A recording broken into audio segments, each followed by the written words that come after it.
재판관 전원의 일치된 의견으로 주문을 선고합니다.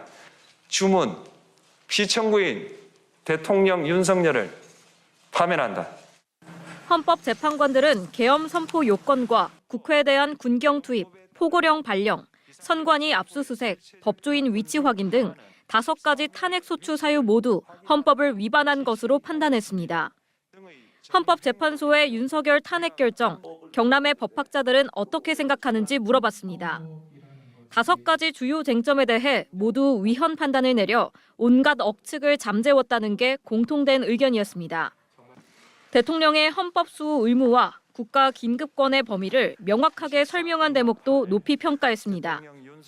헌정을 파괴하는 것에서는 반대가 있을 수 없습니다.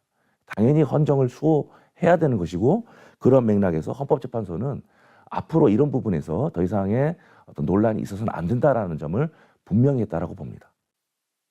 국민을 위해서 병력을 동원할 수 있는 국가 긴급권을 아주 제한적으로 인정하고 있는데 자신의 필요에 의해서 동원해서는 안 된다. 그런 것들이 명확하게 제시가 되어 있고요. 그리고 많은 이들이 손꼽은 이 부분. 국회가 신속하게 비상계엄 해제 요구를 결의할 수 있었던 것은 시민들의 저항과 군경의 소극적인 임무 수행 덕분이었으므로 이는 피청구인의 법 위반에 대한 중대성 판단에 영향을 미치지 않습니다. 윤석열 대통령이 계속 그 비상계엄 선포로 아무런 일도 일어나지 않았다 이렇게 항변했지 않습니까? 그런데 이제 헌재에서는 그것은 국민 저항 그리고 군인들의 소극적인 명령 복종 때문이었지 않나 이렇게 이제 주장을 했거든요. 그런 부분이 조금 저는 이제 인상적이었다. 만약에 앞으로 이런 위헌적인 명령에 의해서 군경이 다시 동원되는 상황이 일어날 때 그럼 군경은 어떻게 대응할 것이냐. 여기에 대해서도 중요한 메시지를 줬다고 생각할 수가 있습니다. 차기 대통령과 정치인들을 향한 당연하고도 묵직한 메시지도 남겼습니다. 대통령과 국회는 헌법의 테두리 안에서 협치하라거나 대통령은 국회와 야당을 배제 대상으로 삼지 말라는 내용입니다. 법학자들은 모든 국민들이 쉽게 이해할 만큼 간결한 문체도 높이 평가했습니다. MBC 뉴스 이민영입니다. 윤석열 전 대통령 측은 계엄 포고령을 실행할 의지가 없었다면서도 앞뒤가 맞지 않는 말을 했습니다. 다만 야간 통행 금지 부분은 국민들에게 불편을 줄 수 있으니 빼라고 했을 뿐입니다. 헌법재판소는 이 말을 근거로 윤 전 대통령이 포고령을 집행할 작정이었다고 판단했습니다. 포고령 1호는 위헌 위법 투성이었습니다. 국회 활동은 물론 집회 시위까지 금지하고 위반하면 영장 없이 체포하도록 했습니다. 실제로 윤 전 대통령이 국군 통수권을 위헌적으로 행사해 병력을 국회로 투입함으로써 시민과 군인이 대치하도록 만들었다는 게 헌재 판단입니다. 헌재는 또 국민의 기본권을 위협한 것도 심각하다고 했습니다. 모든 언론과 출판을 계엄사령부 통제에 둬 표현의 자유를 전면적으로 박탈하려 한 겁니다.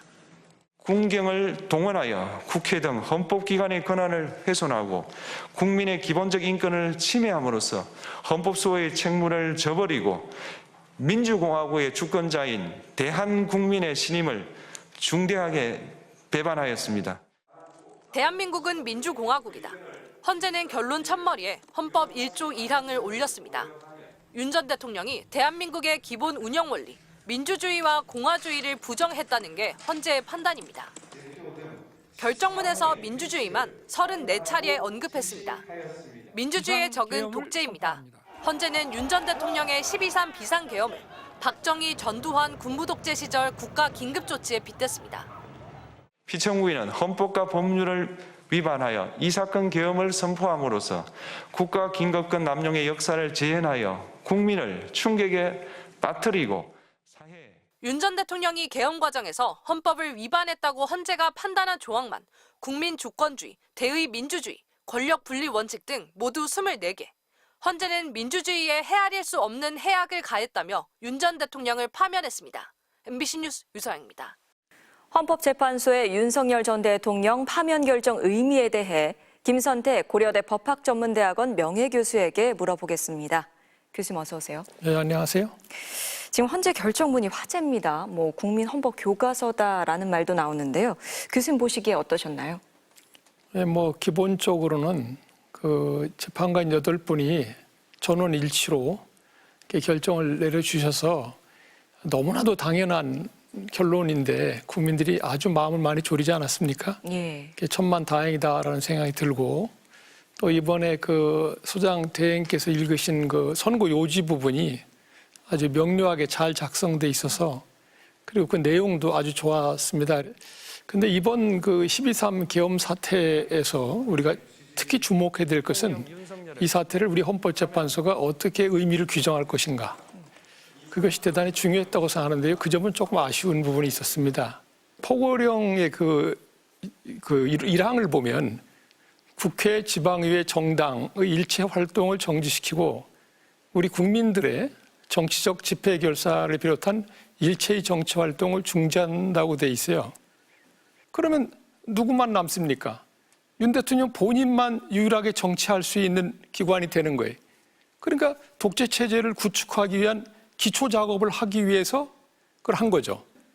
이번 사태의 진정한 의미, 즉 윤석열 대통령이 우리 대한민국의 자유민주적 헌정체제 자체를 전복시키려고 기도했다는 것, 이것이 분명히 부각이 안 돼 있습니다. 그래서 그 부분을 가장 아쉽게 생각하고요. 예. 특히 그 위헌의법의 중대성 부분에서. 그런데 이번에는 윤 대통령은 박근혜 대통령에 비해서 몇 배나 더 헌법 수호 의지가 없음을 온몸으로 보여줬습니다. 체포영장 집행에 협조도 안 했고 또 체포영장 집행돼서 체포되는 순간에 동영상을 찍어서 거기서 우리 대한민국의 법이 다 무너졌다고 주장했어요.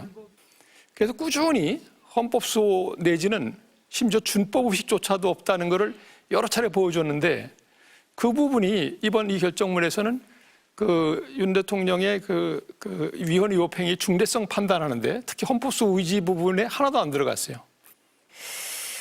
그리고 한덕수 총리가 40여 헌법재판관 후보자를 아직 임명하지 않고 있거든요. 지금 이 상황이 유지된다면 문영배, 이미선 두 재판관이 퇴임하는 4월 18일 이후에 헌재가 사실상 식물 상태가 된다는 우려도 나오고 있습니다. 여기에 대해서는 어떻게 생각하시나요? 이 문제는 참 이해가 잘 안 가는데요. 예. 답답하고 40여 그 재판관 후보자에 대해서는 이미 국회의장이 권한쟁의 심판을 청구해서 헌법재판소가 만장일치로 마재판관의 재판관 자격에 아무 문제도 없고 그리고 국회 의결 절차도 문제가 없다고 해서 임명을 해야 한다는 취지로 결정을 한 거고요. 근데 이제 이러한 임명 처분 행위를 강제할 방법이 없다고들 얘기하는데 이렇게 최고 국가기관들은 당연히 법을 준수할 거로 우리가 기대하기 때문에 뭘 강제한다는 말이 좀 이상한 겁니다. 네. 그리고 더더군다나 행정부의 수장인 대통령 권한대행은 법 집행기관이기 때문에 당연히 타의 모범이 돼야죠. 예. 교수님 오늘 여기까지 듣겠습니다. 출연해 주셔서 고맙습니다. 네, 감사합니다. 국회를 대체할 목적으로 의심되는 비상입법기구 예산 편성이 담긴 이른바 최상목 문건. 윤석열 전 대통령은 헌재에 나와 문건을 최상목 장관에게 준 적 없다고 했습니다. 기획재정부 장관에게 준 적이 있으십니까? 이걸 준 적도 없고. 하지만 헌재는 믿기 어렵다고 했습니다. 문건에 예비비를 확보해 보고하라고 되어 있는데 장관이 보고할 대상은 대통령이라고 봐야 한다는 겁니다. 윤 전 대통령은 국회에 모인 의원들을 끌어내라고 지시한 적 없다고도 했습니다. 국회의원들을 끌어내라고 지시한 적이 있으십니까? 없습니다. 하지만 재판부는 이진우 곽종근 전 사령관뿐 아니라 다른 군 간부들도 공통된 진술을 했다며 역시 믿기 어렵다고 했습니다. 경찰의 국회 출입 통제 지시에 대한 판단도 같았습니다. 윤 전 대통령은 오히려 김용현 전 장관에게 출입을 막지 말라고 했다고 주장했지만 재판관들은 믿기 어렵다고 했습니다. 김 전 장관이 경찰 수뇌부에 경찰 배치를 설명하는 걸 봤다고 스스로 말하지 않았냐는 겁니다. 국회 외곽에 어느 쪽에 경찰 경력을 배치하는 게 좋겠다라고 해서 이렇게 그림을 그리고 하는 거를 제가 봤습니다. 홍장원 전 국정원 1차장에게 주요 인사 체포 지시를 한 적이 없고 격려만 했다는 윤 전 대통령 주장도 거짓말이라고 봤습니다. 계엄 선포 직후 급박한 상황에서 단순한 격려, 간첩 수사 업무 관련 일반적 지시를 하려 전화했다는 건 믿기 어렵다는 겁니다. 형식을 갖추기 위해 상징적으로 포고령 1호를 발령했다는 윤 전 대통령 주장 역시 포고령 위반자들을 체포하라고 조지호 경찰청장에게 6차례 전화하지 않았냐며 믿기 어렵다고 했습니다. 재판부가 윤 전 대통령 말에 믿기 어렵다는 표현을 쓴 건 모두 6차례.